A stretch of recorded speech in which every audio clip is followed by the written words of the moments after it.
It's been a crazy day for me. I landed at like 10, went straight to the show. My phone is falling because it's stacked incorrectly.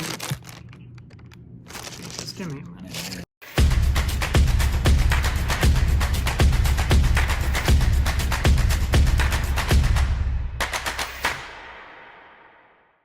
Alrighty folks, thanks for clicking on today's video. James Cards FC here. Unfortunately, this is my second time recording this because I did such a poor job with the audio quality my first time through. I tried to do something new with my mic where I focused it upwards and I talked straight into it rather than away like I normally do, and it sounded awful. So I'm going to do my best to make the audio much better this time around. But without further ado, let's get into it. I'm going to be talking about the National and Soccer Card Expo for 2025 and my full review of it, hopefully before my voice gives out, because I did talk for quite a while in my first recording and this is the second one. But we'll get into it.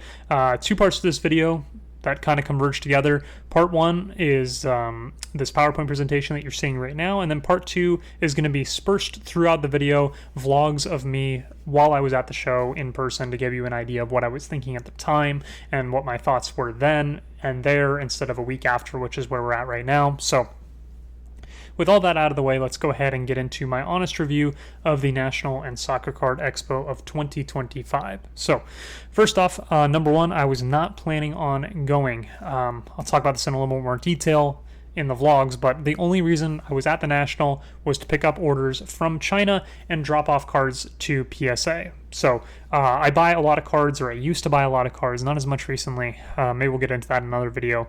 On Card Hobby, which is an app that allows you to participate in auctions in China. They'll store their cards in their facility warehouse thing in China, and then they'll ship them to you when you ask them to ship them. But unfortunately, given the geopolitical issues of the past year or so and the tariffs going on and off of China for different levels of pricing, it can be very expensive to import things to the United States from China. So it was cheaper for me to fly from Florida to Chicago and stay a night in a hotel and go to the National than it would have been for me to ship the cards that I had in China to my home in Florida. So I went ahead and made the decision to go to the show to pick them up there because Card Hobby was doing a promotion where they would just bring your cards that were in their warehouse with them to the show if you wanted to pick them up. So I went ahead and I filled out the forms to do that. And I was able, for a seamless process, to just go to the show, pick up my cards, and I was on my merry way without having to deal with all the ridiculous shipping, insurance, and tariff fees that would have come if I did not do that. So that was really cool. And then I also had to drop off some cards to PSA, and we'll talk about that a little bit more as we go throughout the video and the vlog. But I had a bulk order that I needed to drop off that I could have just mailed, but I figured if I was already going to be at the show, I'll just take it with me and drop it off there in person. And then I also had a higher end card that I was going to submit on that specific day to get graded at the National because it was a higher value card. I wanted to get the results back quickly just to see how it did, obviously. And I didn't want to ship it through the mail because it was expensive. So talked about this, but massive savings on shipping. And then the Soccer Card Expo was a nice bonus. It happened anywhere between 15 and 30 minutes down the road from the convention center at the show itself, and I'll talk more about that when we go into my review of SoCo. But seeing as I'm a primarily soccer focused person in the market, I wanted to see what was going on there, and that was a pretty cool bonus to the National itself. If you're not familiar, the reason SoCo is happening outside of the National is because soccer is such a new market for sports cards that the National, which vendors have been on the vending list for like decades, nobody deals in soccer there, and you can't really get a new table because they don't really give out new tables. So the soccer people basically said, fine, we'll do our own show at the same time, or in the evenings of the same time, and just moved it down the road. So that was pretty cool, and we'll talk more about my thoughts on that throughout the video. But anyways, my game plan for both shows was, number one, to drop off my 2017 Kaboom, Messi, and PSA for one-day grading. I picked that up recently. I paid really strong for it because not only is Messi's market going berserk, but it looked like it was in really, really good shape. So I paid up for a raw copy, and I needed to drop that off for the one-day grading service. I also dropped off the PSA bulk order that you can see right here.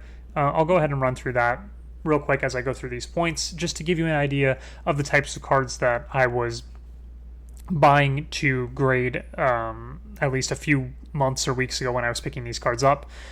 So yeah, that's what I'm grading right now, I guess. I also had to drop off a 2018 Prism Cyrillic Text Mbappe at BGS for rock hard review.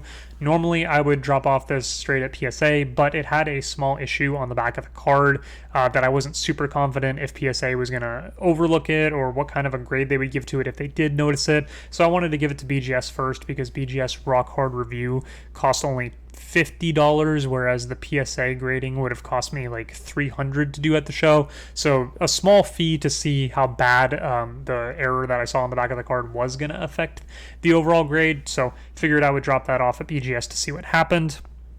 And then I wanted to visit the SoCo to check on how it was going. So I flew in Friday morning at 10 a.m. and I left Sunday at 4 a.m. I spent one night in the hotel, which was Friday night, and then I spent the Saturday night in the parking lot of the Midway Airport in Chicago because I didn't want to pay for a hotel for a couple hours when I could just sleep in a car for a couple hours. So I went ahead and did that instead, saved myself a couple $100s to buy some more cards with. And with all that out of the way, let's go ahead and get into Friday's vlogs. You'll see nothing from the show floor because people that have a way higher budget than I do already have way better views of the show floor. So if you want to go see it, watch their videos. But these were my vlogs for the Friday. Alrighty guys, I am back from the show floor. It's been crazy this morning. I landed at like 10, got in the rental car, drove straight to the show. Like I said, I was in the car when I filmed that video, and now I'm back. When I went to the show this morning, I needed to drop off one card at PSA and another bulk holder at PSA, and then dropped off a card, a Cyrillic Text Mbappe at BGS. That took forever, and so all that grading stuff probably took me 2 hours or so at the show just because the lines are so long, but needed to get it done today. PSA is massively delayed, so they might not even grade it. I have same-day grading on it, but they said they might not get to it until tomorrow later in the day, so we'll see when the Mbappe, or not the Mbappe, the Messi Kaboom comes back. Hopefully it does pretty well. It looks really clean, but in any case, the more important thing that happened is I did pick up my order from Card Hobby in China, and I can show you all that I'm working with. It is a ton of inventory of raw cards, like thousands of dollars of raw cards that I needed to pick up, like I explained in the car. And I'll go ahead and walk you through them. Basically, what I'm doing right now in the hotel room is I'm sitting at the hotel room table and I am evaluating cards for grading, basically, because it's around 3 o'clock right now, and SoCo, I think, starts at 4, which is the soccer expo, and I want to have everything figured out in terms of what I'm going to grade and at what level I'm going to grade them at before I go to SoCo, so that I don't end up going to SoCo and giving away a gem mint card that I didn't look over well enough. So I'm going to look over all the cards that are worth looking over. I'm not going to look over like the Yamal base and stuff like that because it's not even really worth selling at SoCo. But anyways, I'm going to show you all that in a second, and then I'll show you the two really big cards that I picked up from Card Hobby that were actually already graded. I almost never pick up cards that were actually graded, but I really wanted these two, so I got them. And I think I'll go ahead and start with those. So let's show you what I bought that was graded.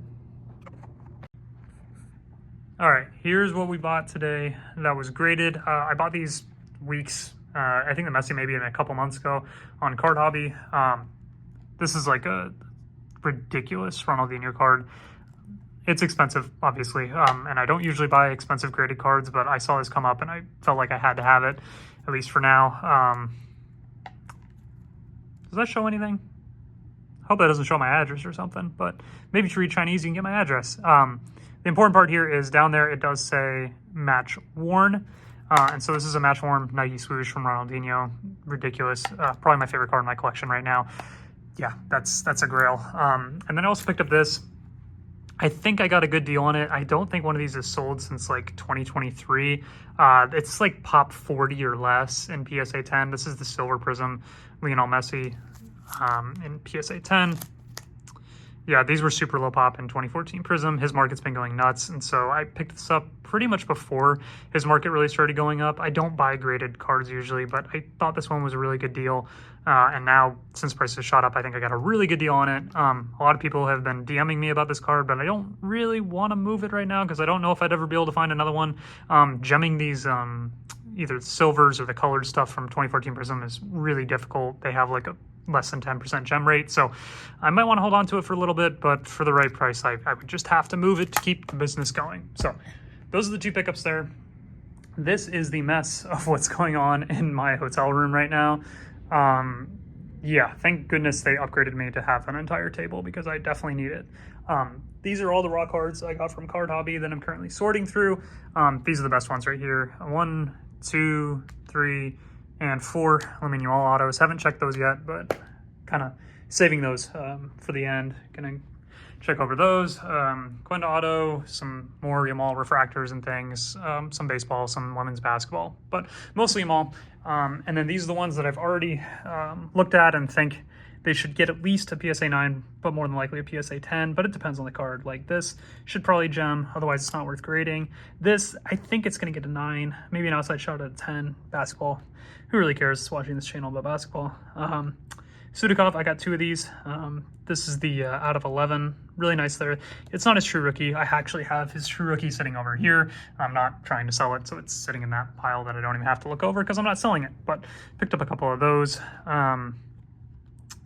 Nico Paz, I think he's still at Como, but he's going to get a big move at some point. He played really well last season.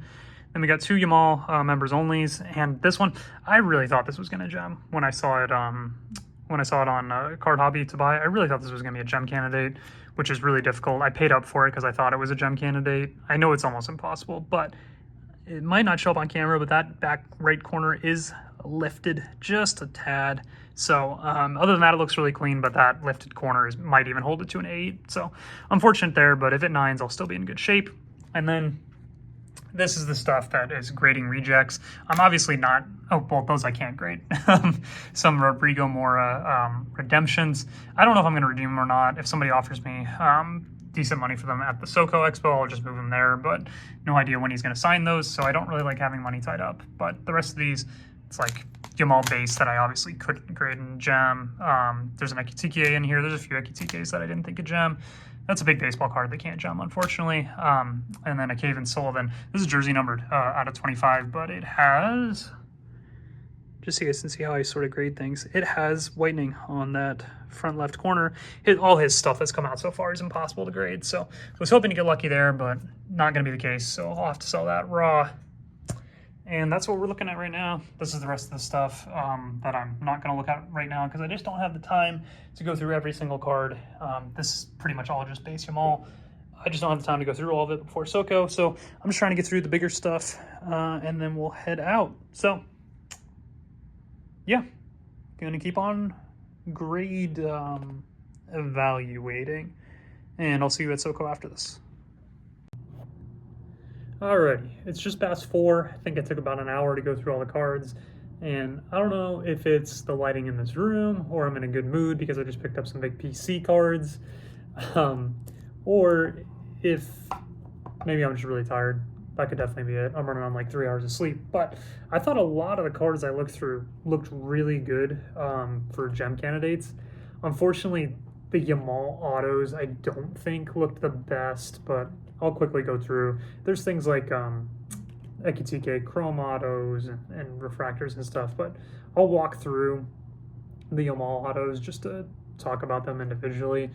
This Sapphire is the biggest card raw that was in the possible grading pile. It has a surface like scratch mark right around here. I won't be able to pick it up on camera. It's impossible to see through the case, but usually this is an automatic disqualifier for a PSA 10. I did sneak one of these through once. It was a football card. It was a Travis Hunter Sapphire. Looked just like this, had the exact same scratch mark in the exact same spot, and it got a 10. So I would put this at like 15% chance at gemming, but this is very, very likely to get a 9. I don't think it should get an 8. Those surface scratches are like on a lot of Sapphire cards, so I'll at least try that. No reason not to, or maybe I'll take it to SoCo and see if somebody wants to pay PSA 9-ish prices for this with the outside chance of getting a 10, but I would like to at least take a shot at it. This Finest Yamal, very likely to get a 9. It has a surface dimple right here. You're not going to be able to see it through the case, but it does have a surface dimple there. Usually an automatic disqualifier, so again, this has like a 15% chance of sneaking through. These two both look really good. I think the gem rate is high on these autos in general. It's the second-year Wonder Kids auto. They both look good. They should both gem in my opinion, but I wouldn't be surprised if I got 50-50 on those, just because they should be looking at Yamals a little more tough these days.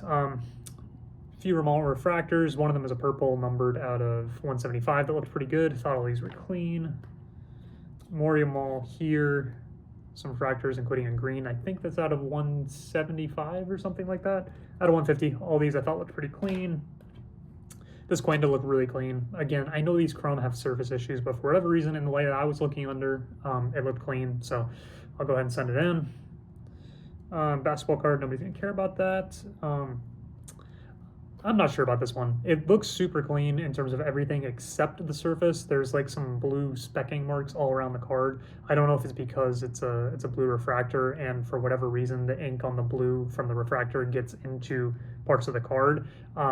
It's kind of similar to if you've ever had a Yamal base card from Chrome. It has the dots that line his jersey, and those will gem because it's in every single card. So I don't know if all the blue refractors have that or blue optics have that, but this one has it. Other than that, it's perfect. So definitely worth at least trying. This is a print line, but worth trying. Sometimes they let print lines slide. Talked about this before. This is going to get an 8 or a 9, more likely an 8. Talked about all the rest before, but the rest of these look pretty good. But yeah, I'm excited to head out to SoCo.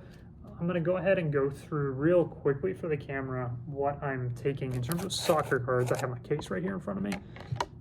So I have this Messi 1-of-1. Not sure what that's going to do, but I figured I'd bring it. I have the Tobey Maguire auto. Not sure what to do with it, but figured I'd bring it. Messi and Ronaldo dual patch worn from 2014. This is the highest graded copy in PSA 8. These are really tough. Unfortunately, some Gio Reyna autos. Those are going to be worth nothing. And then some pretty big ones here. I have this Pulisic gold rookie auto. Don't really want to move it, but for the right players, I would. I'd really like to keep that until the World Cup just because. Then I have this Xavi. This is a ridiculous Xavi. I've shown on my channel probably a couple times, but Mega Cracks in one of the this isn't Mega Cracks, this is Mega Features before Mega Cracks, but in 2003 with the Barcelona set, with not the Barcelona set, but the Barcelona team players, I think 5 of them have these patch auto cards. They're numbered out of 25. Xavi is the second biggest one. There's also Ronaldinho that has never hit public auction. I've only seen, I think, 2 of the 25, and I've seen 2 of the 25 Xavis. This is one of them. It is a BGS 8. And so, yeah, that's a pretty big card. Taking that just to see what kind of interest it draws and also just to, I guess, show off a little because that's what people do at these things. And then, of course, just to show off, I had to bring the Neymar Gold Power Prism. Probably my favorite card. Well, now, one of my favorite cards because Ronaldinho is ridiculous. But, yeah, this is a big card for me personally. Was always a huge Neymar fan and kind of follows my story with the hobby in terms of Rota grade, eventually Rota grading up to this. So, yeah, some really cool stuff I'm bringing. Can't wait to head out to SoCo, and I'll see you there or give you a recap of what happened while I was there. Alrighty, folks. I am back from SoCo and the National Friday. It's now Saturday. This is day 2 for me, day 3 or 4 for most people, but anyways, in the hotel room, finally got a decent night of sleep. I probably did 7 or 8 hours, but I had to get up so I could sort through the rest of my grading pile so I could drop off my PSA order today because this is the last day I'm going to be here, and I just wanted to get up and get that out of the way so I could print out the forms and be all ready to go when I do make it to the show later. It's like 9:30-ish right now. The show opened at 9 for VIPs and is open at 10 for general public, but I don't really feel like going and waiting in what is probably going to be an hour or 2-hour line out the door this morning to go to the show. It's Saturday. It's going to be the busiest day of the show.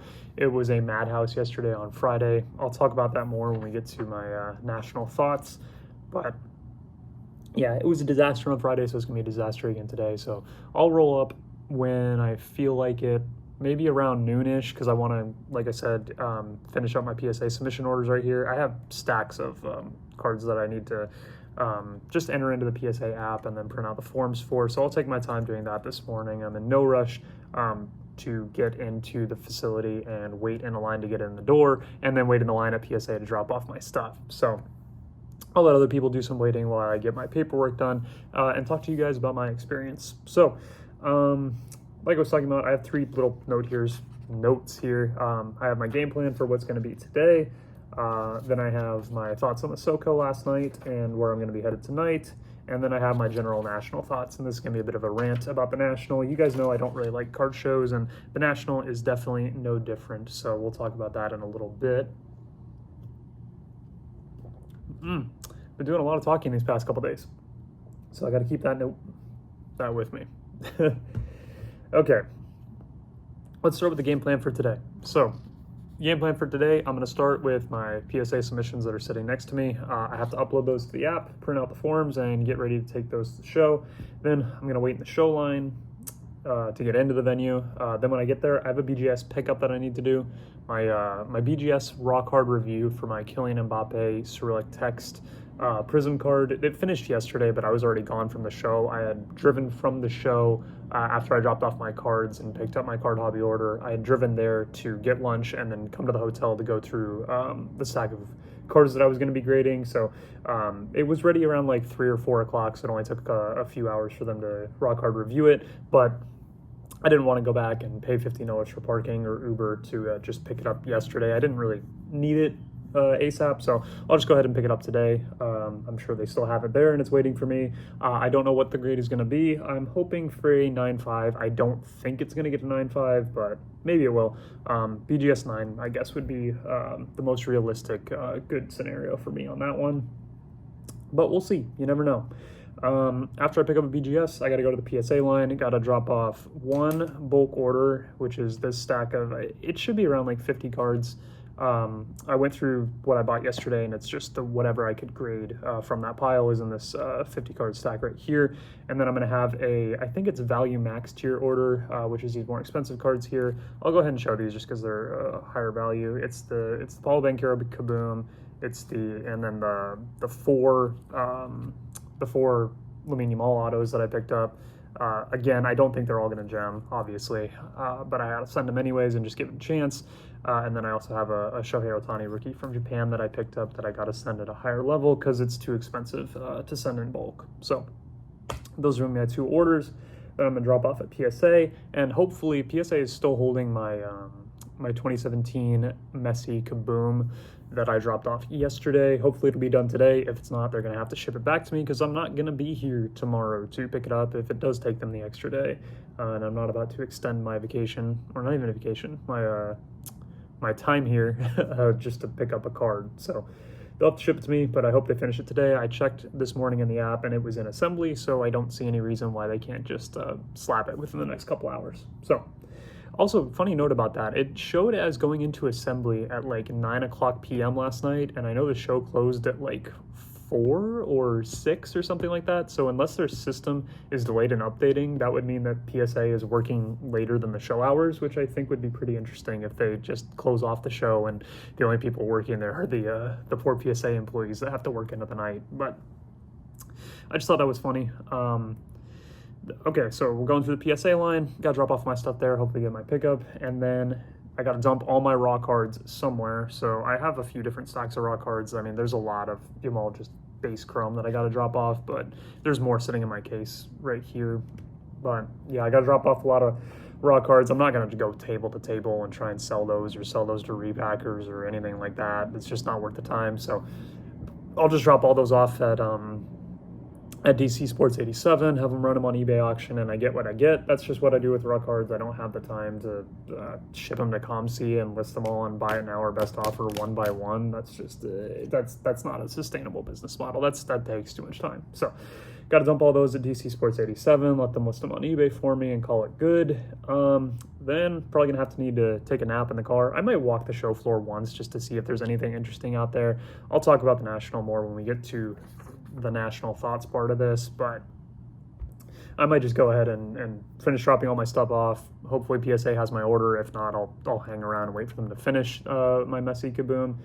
But other than that, I probably just need to take a nap in my car. I actually don't have a hotel room tonight, but I'm staying up until like 2 in the morning because I fly out of Midway on a Southwest flight from Chicago to Orlando at like 5 in the morning. I board at like 4:20, so I wasn't gonna spend a couple $100 on a hotel when I can just go to the airport a couple hours early and sleep in the terminal or something like that. So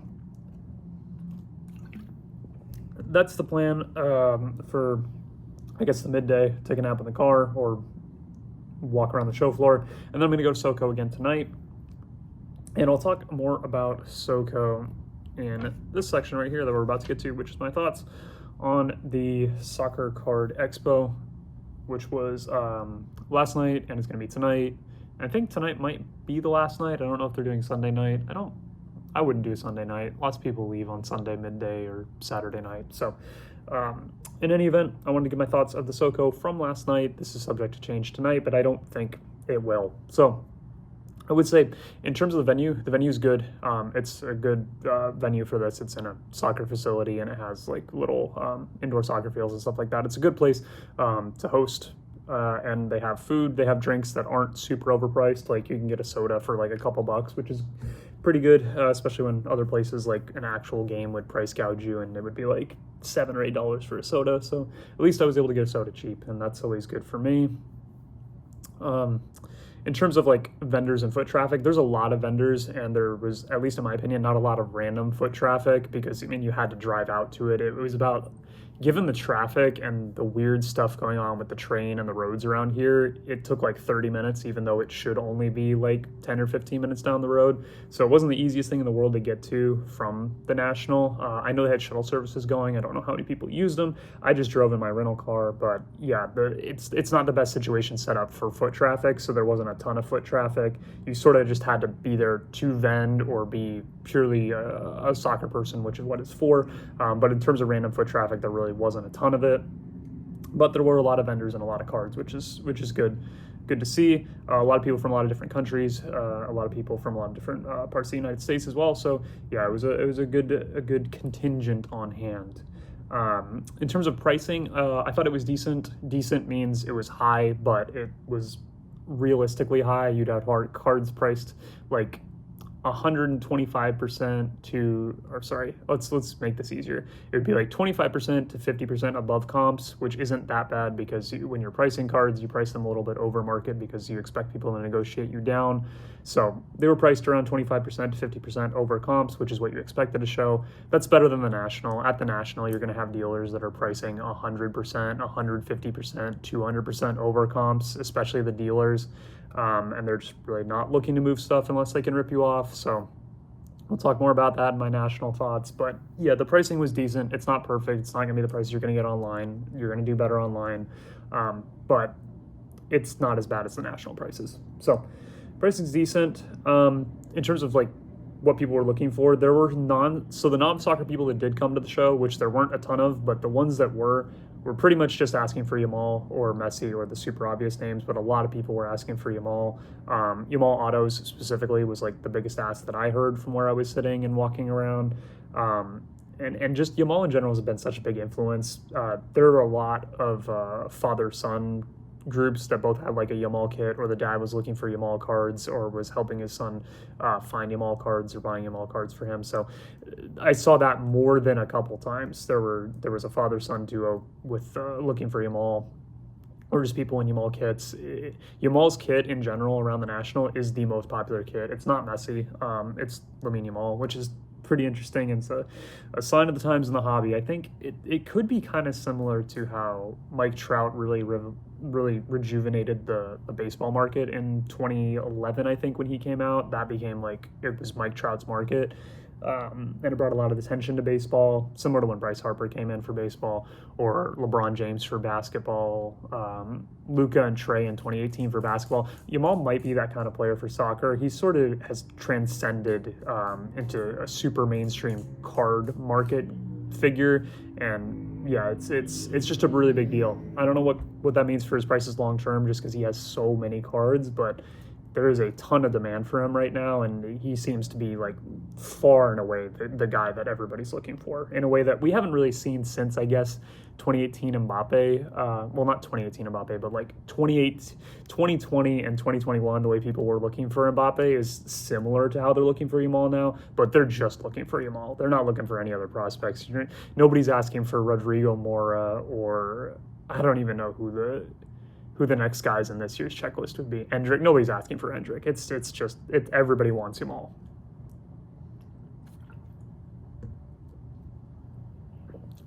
So yeah, Gamal's big influence.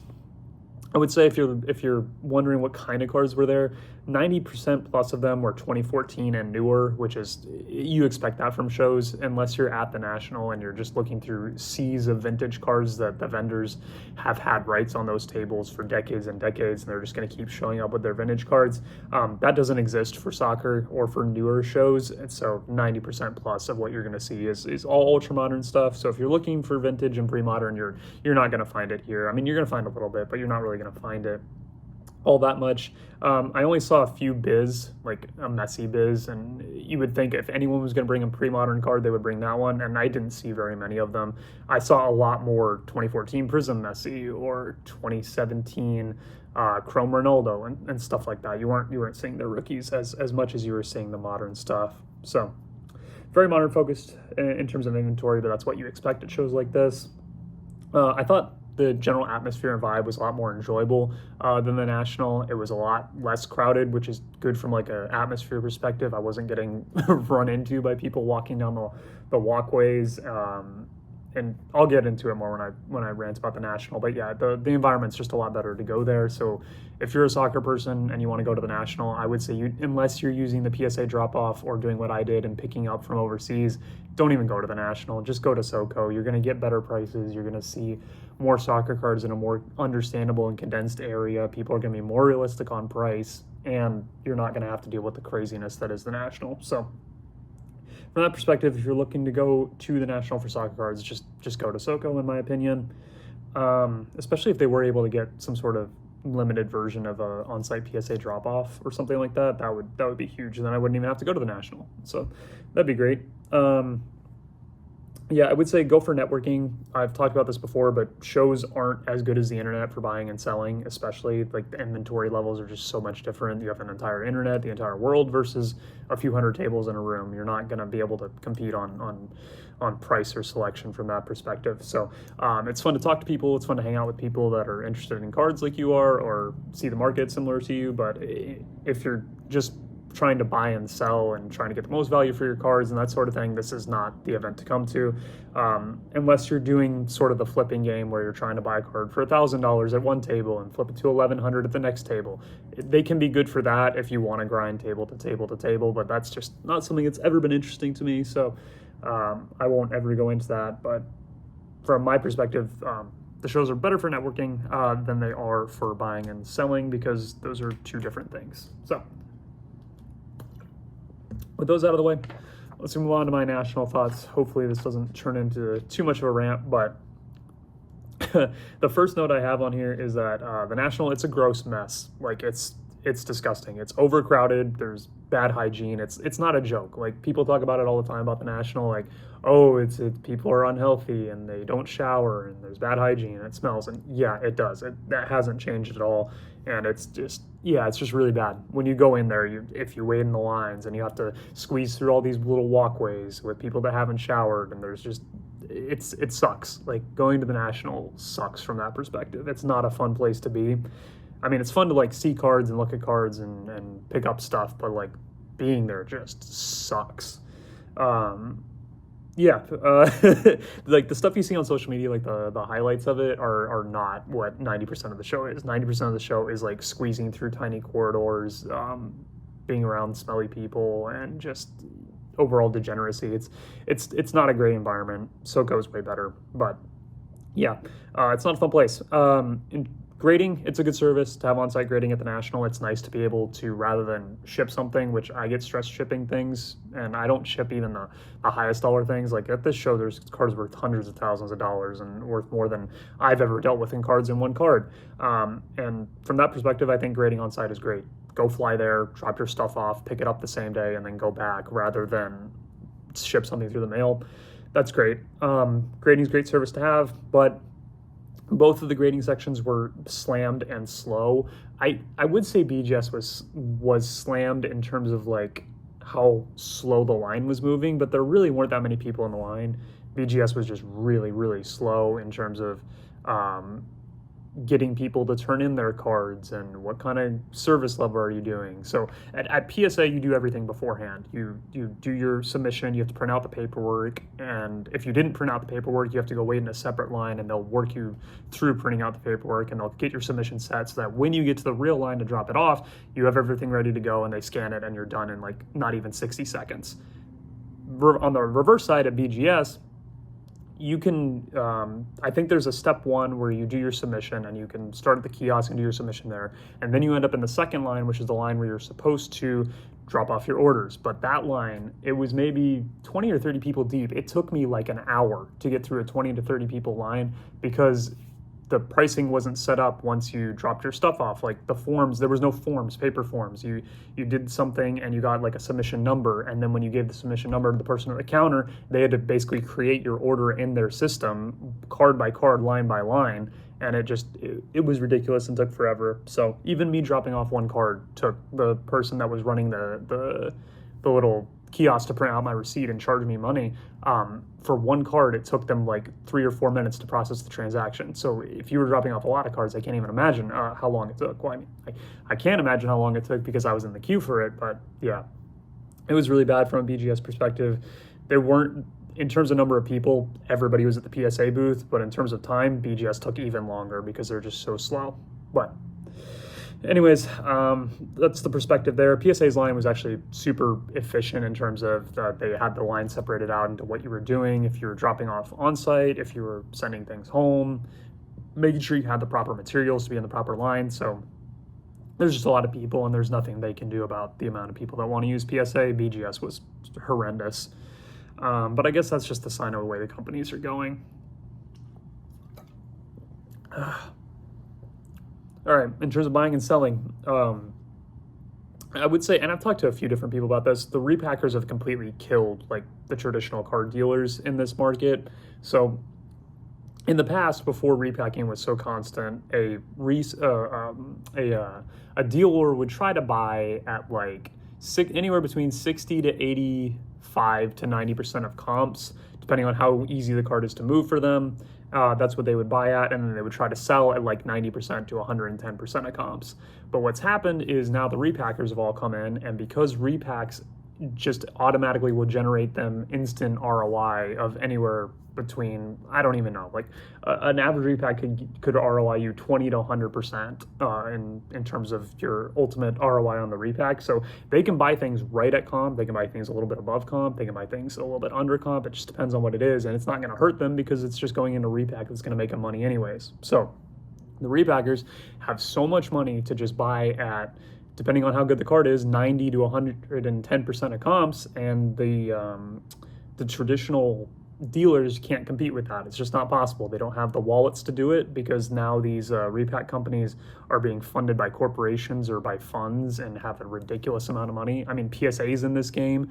Courtyard IO is partnered with PSA as well. GameStop's in this now. So I mean, there's just too much money competing against the traditional dealers for them to have any advantage in this, and so they're screwed. They have to buy at and so now if a traditional dealer is trying to buy at the new rate, which is a repacker is going to buy at 90 to 100% of comps or 85 to 100% of comps, then if as a dealer I have to buy at that, then I have to sell at 150% in order to make my money back, because it's just not worth it, because they have to pay for the table and all that kind of stuff, and they have no repack element on the back end that's guaranteeing them an ROI. So it just doesn't make any sense from a financial perspective to be able to deal at comps anymore as just a pure dealer. So repackers have completely killed the dealers from that perspective. The only dealers that can survive this are the dealers that are dealing in things that aren't repack relevant. So vintage cards or niche cards that don't end up in repacks, you can still be a dealer on those. But for the ultra modern obvious stuff like downtowns, kabooms, prisms, like all those super basic stuff that everybody wants, the repackers have killed that from a dealer perspective. It's just not possible to compete with them, and so everyone else can't compete with them on prices. So it's good if you have those cards, like if you have Prism Color and if you have kabooms and downtowns and you want to get them to move, you can just give them to a repacker and the repacker will give you like 90% of comps and they'll just cash you out, and it's super easy. But if you have more niche stuff, or things that repackers don't want, it's not going to be easy to move, and especially because dealers now have to price things so high. It's just created a complete imbalance on that end. I'm not sure if I'm explaining that too well, but that's how I've been seeing it. I'm still running off limited sleep, but that's my perspective on it right now in terms of the market at shows. Online market is still good because if you list something on eBay, repackers can buy it or collectors can buy it, and you're going to get 100% of comp, or you're going to get 100% minus the fees. So you're going to get 87% of comp. So from that perspective, I will always think that eBay auction is the best and most efficient way to sell your cards. Don't go sell your cards at a show unless you have kabooms and prisms and things that specifically repackers want. Other than that, you're much better off, in my opinion, selling on eBay or Fanatics Auction or Golden or wherever your marketplace of choice is. Okay.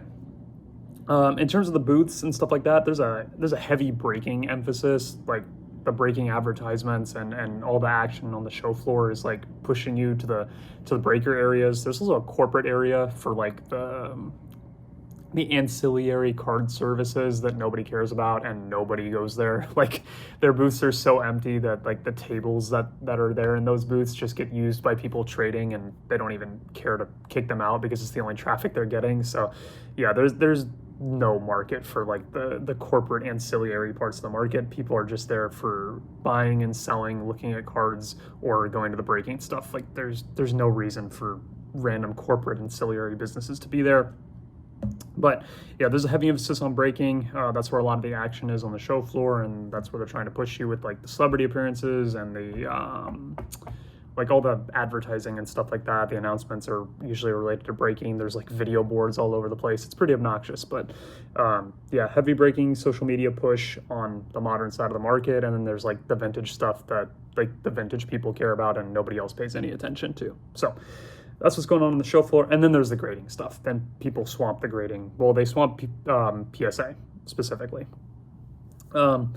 It also, in general, like the more modern parts of the show, like the breaking part and the repack buy and sell area, where people that are dealing in the buying and selling of repacks and the buying and selling of modern cards, it's got a very reality TV show setup to it. Like you'll see people walking around with professional cameras, like multiple people walking around with professional cameras and following around like the card relevant celebrities, and not like actual celebrities, but like, you know who I'm talking about, like the card YouTubers and stuff like that. It's a little ridiculous. It feels more like a reality television set than it does like a card show, which doesn't appeal to me at all. I imagine it appeals to the younger audience of the hobby, and they're really into like streaming and breaking and gambling and stuff like that. It's not of interest to me, but it's definitely the way the modern market is going. It's everything in life is sort of becoming reality television, and so cards, I guess, is becoming that way as well. So overall, in terms of my national rant, the last note that I left on here was that, and it's the same note that I would leave about any card show, I would not recommend going to these things unless you're specifically there to grade cards on site, or you're picking up something like in my case where I had to be here to pick it up and not have to pay ridiculous tariffs and stuff like that. So yeah, that's my total review of the National. Don't need to come here unless you have a specific reason to be here, because other than that, you're just here to like look at cards and meet people. You're not actually gonna do deals unless you're dealing with repack stuff, but I imagine that's not a large proportion of my audience. So with all that out of the way, those are my thoughts and rants on what's going on today, my plans, thoughts on SoCo, thoughts on the National, and then yeah, I gotta start getting these PSA orders all marked up. This is a long video, isn't it? Gotta get these marked up, gotta get the forms printed out, and then gotta finally head to the show floor and get ready to wait in a lot of lines with a lot of sweaty people. So something to look forward to. And I will see you guys hopefully when I have my PSA drop-offs, PSA pickups, and my one BGS card pickup on the show floor. Alrighty, and with that out of the way, let's get into Saturday. So to start Saturday morning, I got an upcharge email from PSA in the morning that told me that my 2017 Messi Kaboom did end up getting a PSA 10. I don't have a reveal video for that because I already knew what the grade was going to be because I got the email saying that it was going to be upcharged because I got a PSA 10. If you're curious, they upcharged me to the $600 level, which I think applies to all cards that were graded on site at the show that were worth $10,000 or less. So that was my upcharge, which is pretty steep for a grading of a card, but I didn't really have a choice. It was either pay it or don't get the card, so I paid it. I went to the National, as I said in the most recent vlog that you saw, around noon to drop off some more PSA orders and pick up my Kylian Mbappe card from BGS. Alright guys, so usually when people say live from the show floor, they don't mean the actual floor, but I am currently on the actual floor because it's the only place I can find a little bit of peace, space, and quiet. And I'm just doing it because I got a BGS Rock Art review submission that I actually don't know the results of. It's an Mbappe Cyrillic Text Prism from 2018. This is a pretty big card. I think it's going to get a BGS 9, but I wouldn't be opposed to getting a 9.5. There's a slight issue on the bottom left corner if they notice it, but I'm not sure how well they're checking, but I would assume they would see it. So we'll go ahead and see what's going on.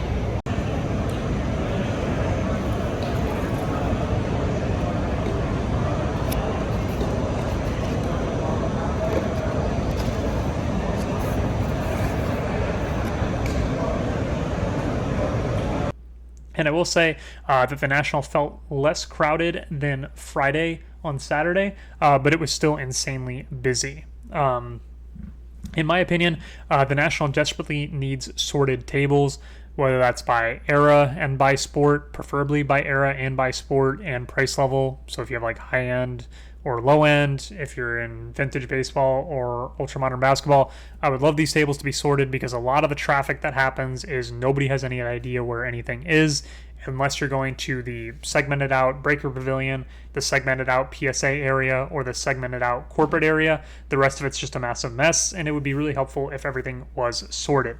So, like I was saying, the walkways are just too small and nobody has any idea where anything is, but if we had a way to know where the soccer section was or where the vintage basketball section was, it would be a lot easier and there wouldn't be as much crowding because not everybody has to look at every single table through a few thousand table card show. It just gets ridiculous.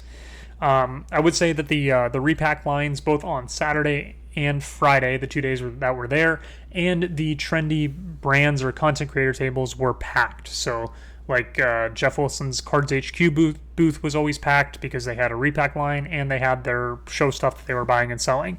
Card Collector 2's table, if I ever saw it, was probably packed. And the other influencer tables were packed as well. And the repack lines were long, and I know that the repack companies spent a ton of money at this show. I think Jeff said that they spent over $1 million at this show. I know Fanatics brought $5 million to spend on cards at the show. I think Brian Gray, who used to run Leaf, spent a few million at the show. So this is a massive show for those repackers. It's crazy to me, but that's where the money was flowing on the show floor. The vintage memorabilia and corporate tables were empty. There were even some corporate tables that were literally just like a brand logo and then tables and chairs. I don't know what's going on, but there's just not a lot of interest in that sort of stuff right now. And then the vintage baseball section, unless you're literally one of those people that has your old binder and you're looking through other people's old binders for the few cards that you need to finish out your set, and for some reason you don't want to use the internet or can't find what you're looking for on the internet, or it has to be in person. I don't know. I respect those people because that's a pure hobby at that point. But yeah, those tables are usually empty. And the memorabilia, given all the stuff that's going on with the fake autograph scandal, those areas were empty too, and I can't imagine there were many memorabilia sales because of all that going on. If you're a soccer only person, I would say you don't need to go to the National unless, like me, you have PSA orders to drop off or you're picking up from overseas like I was to save on shipping costs. There's just no reason to go to the National. Like I said before, there's no soccer at the National. It all got moved out to the SoCo Expo. So unless that changes and SoCo becomes integrated with the National, there's no reason, in my opinion, if you're a soccer person, to go to the National unless you have some other monetary reason to be there. Just go to SoCo. You'll have a better experience. There's less people. There's more of what you're looking for. And in general, the prices were better, but I'll talk maybe a little bit later in this presentation about there were still some crazy prices out there. Let's talk about Saturday SoCo. So I went to SoCo on Saturday at around 5 o'clock, and I stayed till around 11 p.m. And the show ran from, I think, 4 p.m. to midnight hours, but it was not that crowded to be there that late in the evening. Thankfully, the Sunday League Investors brand group channel breaking company, there's a I don't know what I would call them at this point, but it's probably just a brand in the hobby. They let me crash at their table for both days, and I'm very appreciative of that because it gave me a place to sit and an opportunity to see what the show was going to be like from a vendor perspective versus just walking the floor. So that was really cool. I will say that Saturday felt a lot less crowded than it did on Friday, at least to me, and it ended up being a complete ghost town by around 9 p.m. and all the vendors started moving and packing up all their stuff by like 9:30 or 10 o'clock. So at that point, the show was completely dead. On Saturday night, they had some sort of skills competition, sweepstakes, giveaway thing that was going on one of the actual soccer fields. So when that happened at around 8 o'clock or 9 o'clock, all the attention went from the show tables and the show floor to what was going on this one soccer field, and there were no deals happening, and the show was pretty much over at that point. And after that whole thing ended, the show was over at that point. I'm not sure why my dog is barking, but she's on the run. So yeah, the show ended basically as soon as that event started, and it was a ghost town by around 9 p.m. I will say on Saturday, it felt like the venue may have been too big for the amount of people in the space in a way that it didn't feel so much on Friday. There was like no foot traffic on Saturday. It was pretty much just vendors transacting with vendors or talking with other vendors. So the space just felt too big. If you were walking around the show floor, it was pretty much maybe just you and 20, 50 other people, especially into the later hours, while just walking through walls and walls of vendors. And so that's not the most inviting setup for deals, but yeah, Saturday just didn't feel like the venue was the right size for what was going on. I think the venue was also too far from the show to get foot traffic from the show. Shuttles don't fix that issue. You're not going to be able to pull in foot traffic, whether there's shuttles or not, at the National, with so many other things going on around the convention center. The convention center has the official trade nights that are there. So if people are even sort of into soccer, but also into other sports, they're going to go to the official trade nights or the trade nights that happen in the hotel lobbies, or there's the VIP events or the dinners or the parties. There's a million things going on at the National that for you to take a shuttle down 20, 30 minutes down the road to go to a soccer specific show, you'd have to really, really be into soccer to want to do that. So I don't think we gained a lot of new people and new foot traffic that weren't already interested in soccer cards itself, at least to a very high degree. If I was running SoCo or doing an event like SoCo, I would want to try and bring in as many people that aren't in the soccer market to dip their toes into it, rather than have everybody that's already into soccer cards have a place to talk more about soccer cards. But that's just my opinion. With that in mind, these would be my fixes for next year if I was running SoCo. I would try and get a PSA or BGS drop off there if possible. I don't know if PSA or BGS are interested in that, or even if they could do it, but it would make it so that I wouldn't even have to go to the National, and I don't really want to have to go to the National if I can just go to SoCo and do all this grading stuff I want to do on site there. I would also try and move the location closer to the convention center for better foot traffic, preferably either in the convention center itself or in one of the hotels, because at least in my opinion, you want to try and bring in as many new people as possible, and having new people shuttle all the way down to a completely different location to go to a completely soccer specific show isn't the best way to do that. If you wanted to do something like that, in fact, you could do like a big dinner or rent out a space for one night of the show to do the exclusive soccer stuff, and then try and bring in new people every other night of the week. Again, just spitballing here. I haven't put a ton of thought into this, but that just popped into my head as another alternative to try and have your super exclusive soccer stuff, but also try to bring in new people. But yeah, the location just isn't inviting for other foot traffic currently. I would also like specific table sections like I talked about at the National. It would help SoCo as well to have like a place for repackers to buy, a place for vintage, a place for pre-modern, modern, high-end, low-end, etc. I just think it'd be really nice if we had those table sections split out so you don't have to spend time randomly looking at tables that you don't want to buy things from anyways.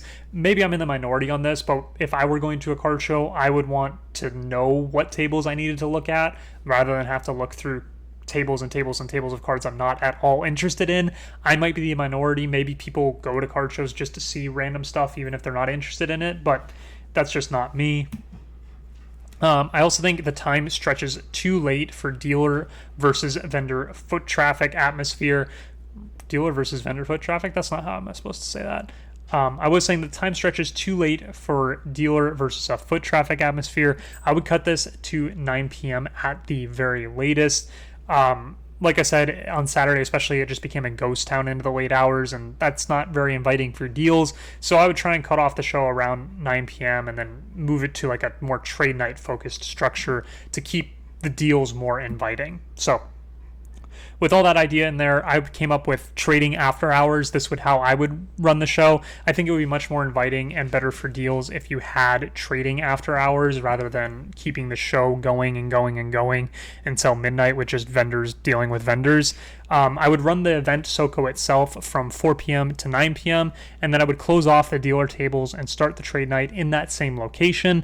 Everyone moves their inventory onto the floor or to a new table and chair setup that is less structured and more inviting deals. And I think that's a better environment to get more random foot traffic than having a bunch of vendor tables all lined up rather than a more trade night feel, because it might be hard to explain for people that haven't been to card shows, but a lot of the deals get done at trade nights more so than they do at card shows, because when you have a vendor versus foot traffic sort of environment, it's harder to make deals because there's it's imbalanced, there's expectations on both sides, but everybody's on an even playing field during trade nights, and that's really more inviting of an environment to make deals in. And with that, I'll go ahead and move on to my overall thoughts. My first thought, and I've reiterated this a million times, I would not recommend going to the National or any other big card show unless you have a specific monetary reason to be there. Like me, if you're picking up orders from overseas, or you're doing PSA grading or BGS grading, or you're selling to repackers, or you're doing the flip thing where you're buying a card for $1,000, trying to sell it for $1,100, and you're going from table to table. The National is great for that because it's got more cards in the room than any other show does, and everybody's transacting in cash. So there's that whole aspect of it, and if that's your thing, the National is definitely going to be your thing. But at least in my opinion, until the issues with overcrowding, overpricing, and organization get fixed, it's just not an atmosphere worth spending time in. Also, it's 2025. The vendors need to be organized. They can do it. It might be too much work, but it would be really beneficial, at least in my opinion, to organize out all the vendors. And I would also force them to price things within 50% of comps on transacted cards. I know there's one-of-ones and special cases and cards that haven't sold in like 4 or 5 years. That's fine. You don't have to sticker it or be near comps because there are no comps. But if the card is sold, or a similar card is sold within the past few months or the past year or the past few weeks, it doesn't have to be the same card. It could be a similar card. At least price it somewhat realistic, because it just gets ridiculous out there. At SoCo, unless I was too tired and read this wrong, there was a Malik Tillman rookie rookie Stadium Club auto red out of 5 in PSA 9 or 10. I know what that card is worth, or somewhere around what that card is worth, because I sold the orange out of 25 version of that card in a PSA 10 for like $250 in an eBay auction maybe a month ago. So the red is probably worth maybe 2x, maybe 3x that, depending on the grade, right? So you would think its price range is anywhere between like $500 and $750 of true market value. So what would you price that at a show? You price it like $1,000, maybe $1,500 if you're really trying to negotiate from a strong point. That card, I think I saw stickered at $3,900 or something in that range, which was absolutely ridiculous, and there's no reason to price cards like that. I don't understand it, but I just simply wouldn't allow it to happen if I could somehow stop that from happening, because it irks me when I see cards so grossly overpriced. Anyways, SoCo was fun. I look forward to seeing it grow and improve each year. I would say that it currently feels more like a meetup for those already in the soccer card niche rather than a place for those outside the niche to come and poke around and make deals. And I would want to flip that and make it, while it also can be a meetup for people in the niche, and it's super fun to have people that also like soccer cards and talk about the market and stuff like that, I would want the focus to also be on trying to bring in new people. So I would try and flip that a little bit in the years going forward. But again, that's just my opinion on it. this is what I felt was in the most demand from what I saw and heard on the show floor. Lamine Yamal low end and Lionel Messi high end. Those were the two things far above everything else that I personally saw. Maybe you saw it differently or you heard it differently, but everybody might see things differently. But at least in my opinion, those were the two things I saw in the most demand. And then I would also say, as a final point, repacking runs the hobby on the $10 to $10,000 slabs. You saw it at the show. The repack lines were slammed. They were the ones making all the transactions in terms of money going in and out. And a lot of the reason cards between $10 and $10,000 are worth what they're worth is because they can be put into repacks and the money keeps recycling itself and the infinite money glitch happens that I've explained in videos past. That's keeping up the value of a lot of cards. So keep that in mind on cards in the $10 to $10,000 range. It doesn't affect soccer as much because it's more of a niche, but maybe in the future it could continue affecting soccer going forward. And then the $10,000 plus, that's a whole different market and it's a whole different group of people buying them, so I wouldn't even really worry about it if you're not playing in that end of the market. So with all that out of the way, I thank you guys so much for watching. Feel free to like, comment, subscribe, all that fun stuff. I have some more video ideas coming hopefully in the very near future, and I will see you in the next video.